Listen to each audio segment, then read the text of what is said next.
오늘은 동양역술특강 6번째 시간으로 절기이론에 의한 기상 예측에 대해 알아보겠습니다. 이번 시간 학습을 통해 여러분은 왜 동양절기 이론인가, 60갑자의 변화, 오운육기와 응용에 대해 살펴볼 수 있습니다. 그리고 동양역술특강의 강의를 해주실 장동승 교수님의 소개도 확인해보세요.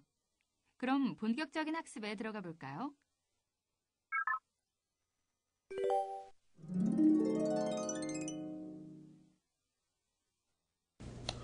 여러분 안녕하십니까? 여러분은 매주 기존의 과학적인 패러다임을 넘어서는 동양의 어떤 역의 새로운 장을 갖다가 듣고 계십니다. 오늘은 절기 이론에 의한 기상 예측에 대해서 말씀드리겠습니다. 그래서 어떠한 순서로 말씀을 드리냐면, 첫 번째로 왜 기상 예측을 하는데 동양의 절기 이론인가? 두 번째는 그 절기 이론에 사용되는 60갑자의 변화란 과연 무엇이 있는가? 그 다음에 그러한 변화에 기초한 동양의 절기 이론을 오운육기라고 하는데, 오운육기를 응용해서 어떠한 예측을 우리가 할 수가 있는가? 이러한 순서대로 말씀을 드리도록 하겠습니다. 자, 동양의 절기 이론을 갖다가 말씀드리기 위해서 서양 과학의 문제점을 다시 한번 지적하고 넘어가겠습니다. 우리가 이번 학기 초에 말씀드렸듯이 복잡계 문제라는 걸 갖다가 말씀드렸죠. 복잡계 문제. 복잡계라는 것은 기존의 서양 과학의 어떤 패러다임으로 설명을 할 수 없는, 또는 굉장히 이해하기 힘든 여러 가지 복잡한 문제들을 갖다가 우리가 복잡계라고 얘기하죠. 컴플렉스 시스템으로. 그래서 여기서는 의학, 기상학, 인간학 또는 기타 경영학, 이런 여러 문제에 있어서 우리가 과학적인 어떤 그런 방법론 가지고서는 해결이 안 되는 문제들이 많이 있습니다.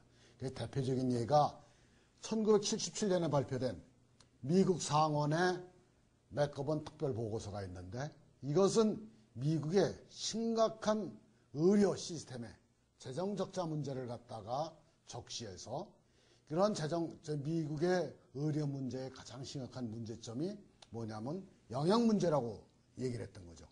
미국같이 잘 사는 나라가 영양 문제로 해서 어떤 의료상의 문제가, 재정 적자가 심각해진다면 아무도 믿기가 이제 쉽지 않은 문제인데, 하여튼 세계적으로 유명한 영양학자, 의학자가 몇천 명이 모여서 5,000페이지에 달하는 방대한 현대인의 영양 불균형에 대한 보고서가 바로 이 맥거번 상원의원의 그 특별 보고서입니다. 이러한 보고서가 지적한 것은 현재의 어떤 영양학이나 의학의 현대 과학에 기초한 영양이나 의학의 아주 근본적인 문제점들을 갖다가 적시한 것이 이것이 맥거번 상원의원의 특별 보고서입니다. 그래서 현재 우리가 서양 과학적인 모델로는 자연현상의 한 20% 이내만을 제대로 설명할 수가 있다고 그러죠. 그래서 새로운 과학의 패러다임이 요구가 된다고 얘기를 하는데, 이런 새로운 과학의 패러다임을 대체할 만한 것 중에 하나로서 동양의 자연사상을 말씀드리고 있는 것입니다. 그래서 동양의 자연사상은 기라는 한 차원 높은 정의에 의해서 물질적인 영역과 형이상학 영역을 동시에 기술하는 모델입니다. 그래서 서양 과학이 분석적이고 직선적인데 반하여 동양의 역이나 자연사상은 전일적이고 홀리스틱하고, 그 다음에 순환론적인 성격을 가졌다고 얘기를 하고 있습니다. 그래서 서양의 그 과학의 문제를 갖다가 우리가 나름대로 짚어보기 위해서 서양의 과학의 발달 소사를 갖다가 살펴보는 것은 의미가 있습니다. 그래서 옛날에 지동설이 이제 그 코페르니쿠스가 지동설을 주장했다고 얘기를 하지만은, 그 전에 아리스토텔레스가 기원전 300년에 이미 지동설을 갖다가 얘기를 했었죠. 근데 그 당시에 위세를 떨쳤던 프톨레마이오스, 이런 학파의 천동설이 굉장히 대세를 입었기 때문에 그때의 지동설은 이제 잠적했던 것입니다. 그 다음에 아리스토텔레스가 이제 그 서양의 그 어떤 그 학문에서는 굉장히 그 대부 같은 역할을 하는 사람인데, 이 아리스토텔레스가 무거운 것은 빨리 떨어진다고 주장을 했죠. 그래서 무거운 것은 빨리 떨어진다고 주장을 해서 그 후 한 1500년 동안에 공기의 저항을 갖다가 우리가 고려할 때까지 중력 가속도가 일정함이 이제 밝혀지지가 않았던 것이죠. 그래서 갈릴레이가 어떤 피사의 사탑에서 어떤 낙하 실험을 해서 무거운 물체나 가벼운 물체나 중력을 무시했을 때, 아니 공기 저항을 무시했을 때 똑같이 떨어진다는 그런 실험의 기초에서 중력 가속도 G가 일정함을 갖다가 밝혀내는 계기가 됐던 것입니다. 하여튼 그 다음에는 이제 그 새로운 어떤 과학 발달의 중요한 역할을 하는 것이 장애 이론인데, 필드 테오리인데, 이것이 뉴턴이 만류 인력을 갖다가 제창했을 때만 해도 수많은 그 사계 권위자이던 과학자들이 격렬하게 저항을 했습니다. 그래서 이 만류 인력의 그 장애 이론이라는 것은 어떤 물체가 직접적으로 힘을 갖다가 접촉하거나 받지 않고서 이렇게 공간상에서 그 물체를 갖다 끌어다닌다는 이런 중력 이론을 갖다가, 장애 이론을 갖다가 억셉트를 갖다 못했던 것입니다. 그래서 그 다음에 전기장, 쿨롱의 법칙에 의한 전기장의 이론이 나올 때까지 이러한 뉴턴의 그 중력에 관한 이론은 격렬하게 저항을 받고서 제대로 인정을 받지 못했습니다. 또 하나 이제 19세기, 20세기 초에 굉장히 이제 아이러니컬한 어떤 그 과학적인 문제가 있었는데, 그것은 하버드 대학의 어떤 교수가 공기보다 무거운 것은 뜰 수가 없다는 아주 굉장히 유명한 책을 냈었죠.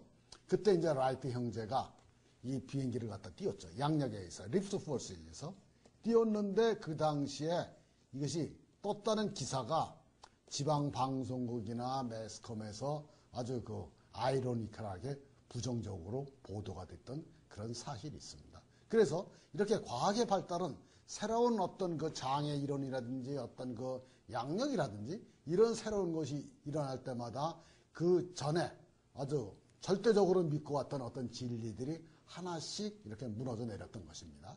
그래서 아인슈타인의 특수상대성 이론에 의하면은 시간의 상대성이 나타나는 것이죠. 절대 시간이 존재하지가 않는다는 거죠.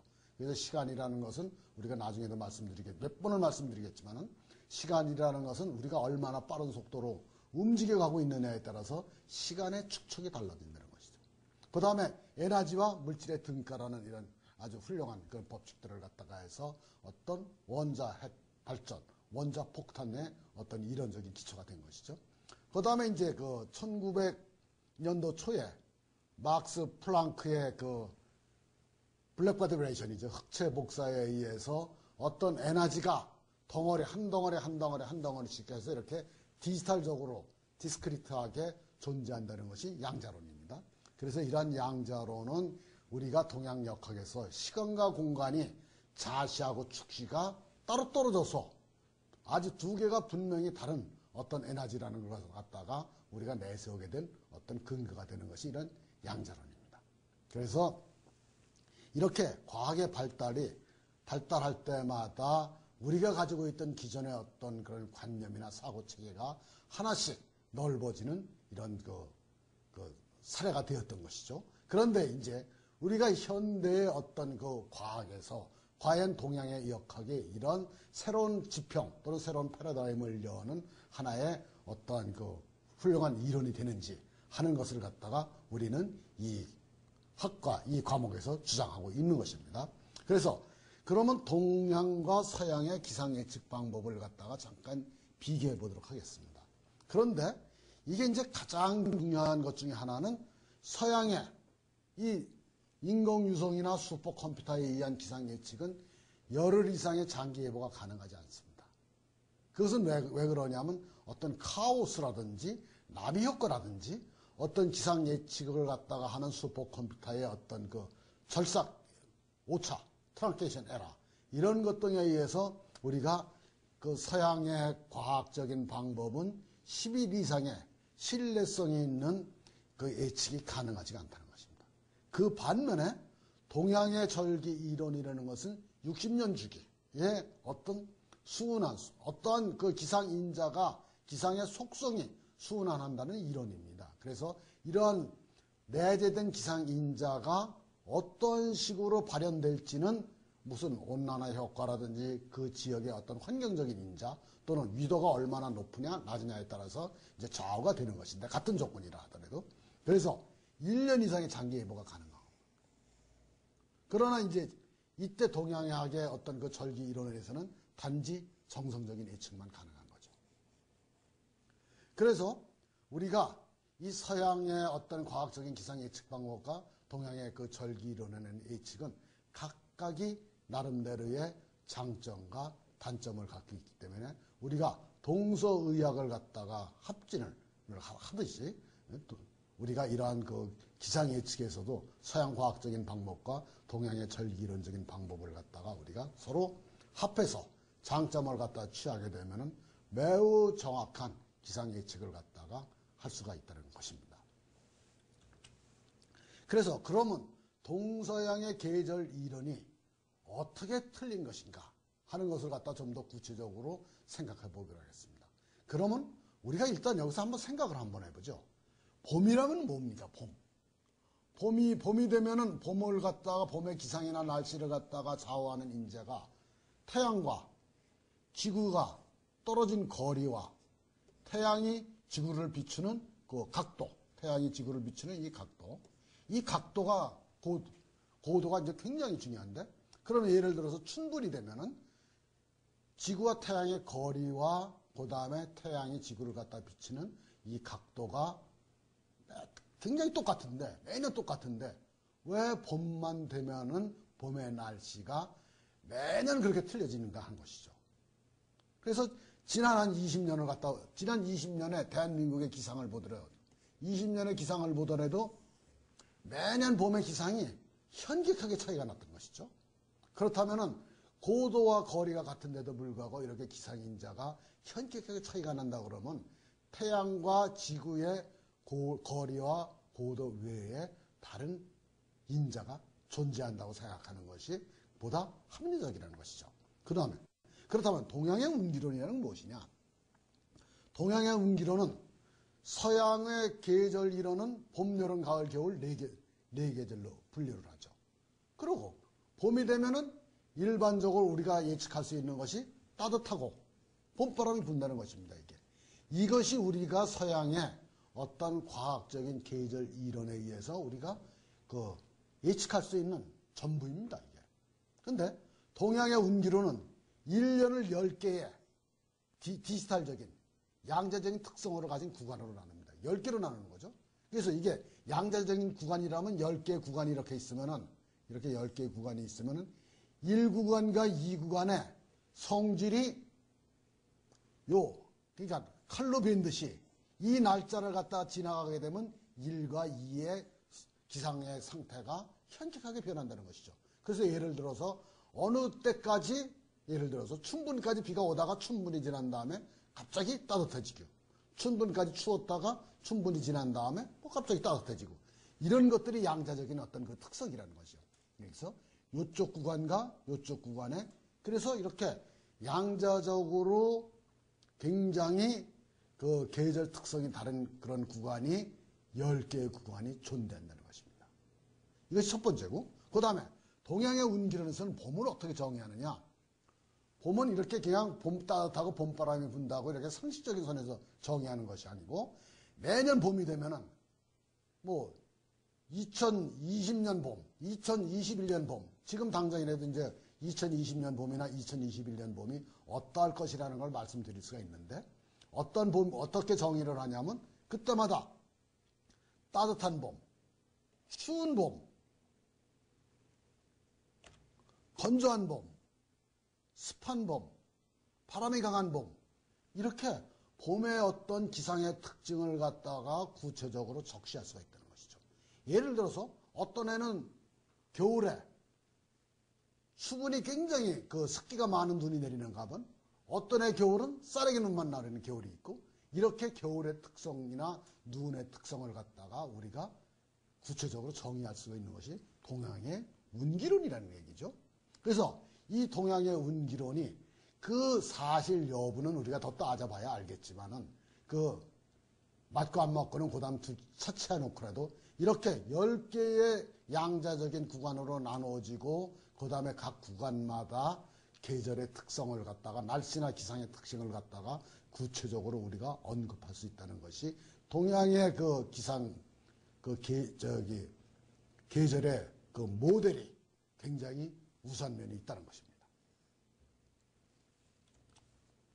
그래서 동양의 계절 이론을 갖다 우리가 구체적으로 얘기하면은 동양의 계절 이론은 하늘과 땅으로 나눕니다. 이게 하늘, 땅 해서 하늘의 기상의 특징, 땅의 기상의 특징을 각각 이걸 갖다가 이제 구체적으로 기술하고 하늘과 땅의 기상 특징을 통째적으로 이 전달 현상을 고려해서 땅이 만약에 뜨겁다 그러면 여기서 수증기가 많이 올라갈 거고 땅이 차다 그러면 여기서 수증기가 제대로 안 올라갈 거고 땅이 건조하다 그러면 온도의 변화가 심해서 어떤 때는 온도가 급격하게 증가하고 어떤 때는 굉장히 빨리 차가워지고 이런 식으로 하늘과 땅의 기상 특징을 갖다가 각각 스페시파이 하고 난 다음에 그 다음에 총체적인 기상 특징을 갖다 기상의 상황을 갖다가 우리가 유추하는 것이 동양의 절기 이론입니다.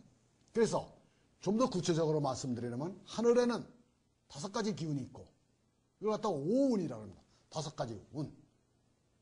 지상에는 6가지 기상을 갖다가 나타내는 기운이 존재한다는 것을 그래서 땅에는 6가지 기운이 나타난다고 해서 오운 육기라고 합니다. 그래서 동양의 계절 이론을 갖다가 우리는 하늘에는 5가지의 움직이는 기운이 있고 땅에는 6가지의 기상 특징을 나타나는 어떠한 기운이 존재한다 그래서 오운 육기라고 합니다. 이 오운 육기가 이룬 1기, 이룬 2기, 이운 2기, 이운 3기 쭉 해서 마지막에 오운 육기에 끝납니다. 그래서 하늘에는 5가지가 있고 땅에는 6가지가 있기 때문에 이걸 5으로 나누고 이걸 6으로 나누게 되면은 이런 식으로 나누게 되면은 이 겹치는 구간이 10개의 구간이 되는 거죠. 하나, 둘, 셋, 넷, 5, 6, 7 이렇게 해서 10개의 구간이 존재한다는 것이죠. 그래서 구체적으로 하늘의 오운은 목운, 화운, 토운, 금운, 수운입니다. 여러분들이 이제 오행에 대해서 건강을 기초로 해서 오행의 분류, 오행의 속성, 오행의 상생상격을 갖다가 여러 번 반복해서 이제 말씀을 드렸는데 목이라는 것은 바람에 관계된 것이고 풍, 화라는 것은 열이죠. 열기에 관계된 것이고 토라는 것은 습기에 관계된 것이고 금이라는 것은 건조함에 관계된 것이고 수라는 것은 찬 냉기에 관계된 것이지만은 이것이 하늘에 이렇게 목운, 화운, 토운, 금운, 수운 5개의 운이 이렇게 순환하면서 존재한다는 것이고 육기는 지상에 존재하는 기운인데 이것이 풍열화습조환 이렇게 하는 큰 소리를 한번 해보십시오. 풍열화습조환, 풍열화습조환. 이 화는 뜨거운 불이죠. 이게 뜨거울 서자로 써서 서습조환이라고도 얘기를 하고 그래서 이게 이 6가지 기운이 지상에는 갖다 존재한다는 것입니다. 그래서 이 동양의 절기 이론을 우리가 오운육기라고 얘기를 합니다. 자, 그러면 구체적으로 아까 보여드린 대로 하늘에는 1운, 2운, 3운, 4운, 5운이 있고 땅에는 1기, 3기, 4기, 5기, 6기가 있어서 1운 1기의 기간, 1운 2기의 기간, 2운 2기의 기간, 2운 3기의 기간 아시겠죠? 이렇게 존재하는데 하늘에 존재하는 기운이 주운과 개운이 있고 땅에 존재하는 기운이 주기와 객기가 있습니다. 사실은 주운과 주기는 매년 똑같습니다. 매년 봄, 여름, 가을, 겨울 이렇게 우리가 1년 4계절이 봄 다음에 가을이 오고 여름 다음에 겨울이 이렇게 오지는 않지 않습니까? 그와 똑같이로 매년 그 연년세세 주운인 목운, 화운, 토운, 금운, 수운 해서 그 봄, 여름, 가을, 겨울이 지나가듯이 똑같고 매년 틀려지는 것이 이 개군과 객기입니다. 이 개군과 객기. 그래서 주운과 주기는 똑같으니까 이제 따지지 않고 우리가 개군과 객기가 약간의 매년 변화하는 양상으로 나타나는 것이죠. 그래서 예를 들어서 이 객기가 소음군하다, 일기가 소음군하다 그러면 소음군하다 하면은 이거는 따뜻한 기운입니다. 그래서 첫 번째로 그 해에 겨울에 지상이 따뜻한 기운이 나타난다는 것이죠. 그 다음에 두 번째가 태음습토다. 그러면 습기가 많은 그 어떤 기간이 나타나는데, 그래서 이 기는 대개 이것이 한 60일 주기로 나타납니다. 60일. 그래서 소음군하 60일, 태음습토 60일, 소양상화 60일, 양명조금 60일, 태양한수 60일, 거름풍목 60일, 이렇게 60일 간격으로 나타난 것이고, 그 다음에 토태관은 하늘에 습기가 많다는 것입니다. 이건 한 73일 정도로 73 곱하기 5를 하게 되면 365가 되죠. 그래서 이거는 73일 주기로 나타나는 것이고, 그래서 이게 처음에가 토태가가 나타났으면 그 다음에 금불구, 그 다음에 수태가, 이런 식으로 해서 73일 주기로 개군과 객기가 매년 틀려지기 때문에 어떤 해 여름 장마 기간에 어떤 해는 장마가 제대로 오기도 하고, 어떤 해는 건장마만 있기도 하고, 어떤 해는 열대가 심해지기도 하고, 어떤 해는 여름 장마 기간에 냉해가 들기도 하고 하는 것이 다 이런 개군과 객기가 장마 기간에 어떻게 되느냐, 봄철에 어떤 기운이 드느냐에 따라서 틀려지는 것입니다. 그래서 여러분들은 동양의 어떤 절기 이론을 갖다가 이해하시기 위해서는 이 오운육기의 속성과 오운육기가 어떻게 배치했을 때 그것이 어떤 기상현상이 나타나느냐를 갖다가 이것이 머릿속으로 추론하고, 그 다음에 이론적으로 이걸 갖다가 합리적으로 따져서 그걸 갖다가 밝혀내는 것이 동양의 절기 이론에 의한 기상 예측입니다. 자, 그래서 그러면 이렇게 오운육기로 예측이 가능한 것이 무엇이 있느냐? 중장기 예측이 가능합니다. 그래서 당장 오늘 2022년에 기상의 그 온난화가 너무 심해져서 뭐 지구가 굉장히 그 파국을 일었다, 이렇게 이제 그런 상황이 아닌다며 2022년이 되면 강풍이 붑니다. 임자가 들어가는 해는 되게 강풍이 불어요. 임자. 이모년 2002년 이모년에 강풍이 굉장히 불어서 황사가 엄청나게 심했죠. 2012년에 임진년에는 태풍이 4개나 한반도에 상륙했습니다. 근데 4개인데 태풍이 불었는데 어떠한 피해가 있었느냐 하면 아파트 베란다에 창문이 떨어지는 그런 사고가 있어갖고서 그 베란다를 갖다가 테이프로 다 바르는 그런 현상이 있었다고요. 그렇기 때문에 우리가 2022년에도 우리가 강풍이 불 것을 갖다가 예측할 수가 있는 겁니다. 그 다음에 이 4자로 끝나는 해, 이 4자로 끝나는 해는 되게 폭설이 있습니다. 폭설. 그래서 2004년에 경부고속도로가 2004년 그 3월 초에 경칩절기 바로 전에 경부고속도로가 폭설에 의해서 막혔죠. 100년 만에 폭설이라고 그러는데, 이렇게 우리가 서양의 운기론을, 동양의 운기론을 갖다가 기초할 것 같으면은 10년 후 또는 5년 전 또는 봄, 여름, 가을, 겨울에 따라서 어떤 기상 현상이 나타날 것인가를 갖다가 우리가 미리 예측할 수가 있습니다. 이게 첫 번째 중요한 사항이죠. 두 번째, 이 기상이라는 건 말입니다. 기상이라는 것은 기운 기자에다가 이 코끼리 상자, 물상할 때 물리는 상자 아닙니까? 그래서 이 기상에는 날씨나 이것만 들어가 있는 것이 아니고, 날씨나 기후만 들어가 있는 것이 아니고, 인간이나 가축의 질병, 농산물이나 축산물의 작황, 이런 것들을 갖다가 우리가 예측할 수가 있어요. 이런 것들의 그 기운도 들어가 있는 겁니다. 그래서 예를 들어서 육자가 들어가는 해는 우리가 수태가라는 하는데, 수태가라는 것은 이제 나중에 설명드리겠지만 수의 기운이 많은 그런 해입니다. 수의 기운이 많으면은 이것이 예를 들어서 수의 기운이 많은 가축이 뭐죠? 돼지죠. 돼지가 작황이 좋아지는 거예요. 생육기. 새끼도 많이 낳고. 근데 이렇게 이제 우리가 돼지고기를 많이 먹으면 어디가 좋아져요? 신장 건강이 좋아지죠. 이때는 이것이 잘 되는 해는 인간한테는 신장과 방광의 병이 많이 생깁니다. 뼈가 쑤신다든지 뒷골이 아픈다든지, 여러분 그거 다 기억하시죠? 뒷골 아프고 안압 높고 후두통, 안압 높고 중이염, 허리 아프고 그 다음에 종아리 굵어지고, 이런 것이 신장방광의 그 병이죠. 그래서 그 다음에 농축수산물의 작황. 그래서 예를 들어서 활자로 끝나는 해 2008년, 2018년 이때는 화의 기운이 충만한 해가 됩니다. 이런 때는 쓴 나물이나 과일이 엄청나게 잘 돼요. 예를 들어서 상추, 쑥갓, 익모초 이런 것들이 잘 돼요. 커피, 이런 것들이 잘 되는 겁니다. 이게.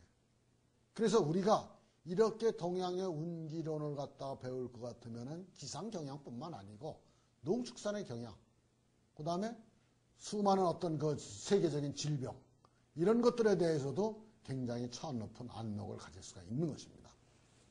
자, 그러면은 제가 이제 지난 10년 동안에 이 오운육기로, 오운육기가 이제 무슨 말씀인지 아시겠죠? 오운육기로 기상 예측을, 기상 달력도 많이 만들고 기상 예측도 굉장히 많이 했습니다. 그래갖고서 2003년 동아일보에 이게 이제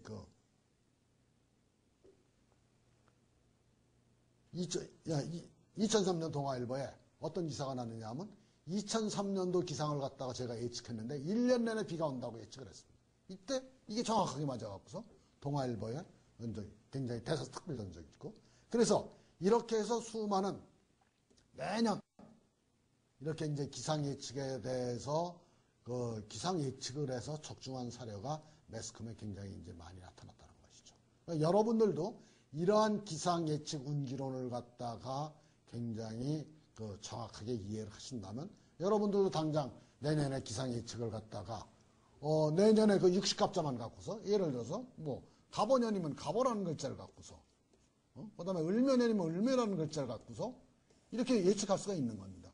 2003년이 개미라는 해였어요. 개미. 제가 이 개미라는 두 글자만 가지고서 2003년에 1년 내내 이슬비 같은 가랑비가 온다고 예측을 해서 그것이 정확하게 맞은 것입니다. 그러니까 여러분들이 이런 것을 보게 되면은 참 우리가 많은 공부를 하고 있지만은 진짜로 필요한 공부를 때때로 우리가 놓치고 있다는 생각도 드는 것이 바로 이런 동양의 어떤 역학에 대한 공부인 것입니다. 자, 그러면 이거는 2010년에 추석 때까지 비가 온다고 제가 예측을 했는데, 그 다음에 가을이 추워진다고 예측을 했는데, 이것이 이제 정확하게 맞았던 것이죠. 그래서 예를 들어 갖고서 추석 때까지 비가 오고, 기상청, 그때까지 굉장히 날씨가 더웠기 때문에 추석 때까지 기상청은 계속해서 가을에도 더울 거라고 예측 장기 다음 달 예측을 내봤는데 저는 춥다고 얘기를 해요. 춥다고 한 것은 이미 1년 전에 기상 달력에서 한 얘기이기 때문에 바꿀 수도 없는 얘기인데, 그래서 춥다. 기상청은 계속 9월 날씨가 덥다. 저는 춥다. 이게 8월 30일 날 그 뉴스에 나온 거죠. 그래서 이게 날씨가 갑자기 그때 추석을 지나고 나서 갑자기 쌀쌀해지기 시작한 겁니다. 그것이 뭐냐 하면 양자역학적인 디지털적인 그런 어떤 그 개념이죠. 그래서 이때까지는 이런 변화를 보였다가 그 다음에 이렇게 되는 겁니다. 그래서 추석 전까지는 이것이 온도가 높다가 추석이 지난 후부터 이렇게 칼날같이 똑딱똑딱 해서 이렇게 변하듯이 여기서는 갑자기 날씨가 추워진 거죠. 이게 양자론적인 개념입니다. 양자론적인 덩어리 한 덩어리로 어떤 에너지나 물리량이 점프하고 변화한다는 것이 양자역학적인 개념인 겁니다. 그래서 예를 들어 2011년에는 제가 6월 중순서부터 8월 13일까지 두 달간의 긴 장마가 있을 거라고. 이게 원래 장마는 7월 말에 끝나는 거 아닙니까? 근데 8월 13일까지 비가 계속해서 올 거라고 예측을 했던 거죠. 그런데 기상청에서는 7월 말이 되니까 장마 끝났다고 선언을 했는데 제 기상 달력에는 이것이 계속해서 올 거라고 얘기를 한 거죠. 그래서 실제적으로 8월 13일까지 비가 오고 그 다음에 이제 이게 소강 상태로 접어든 것입니다.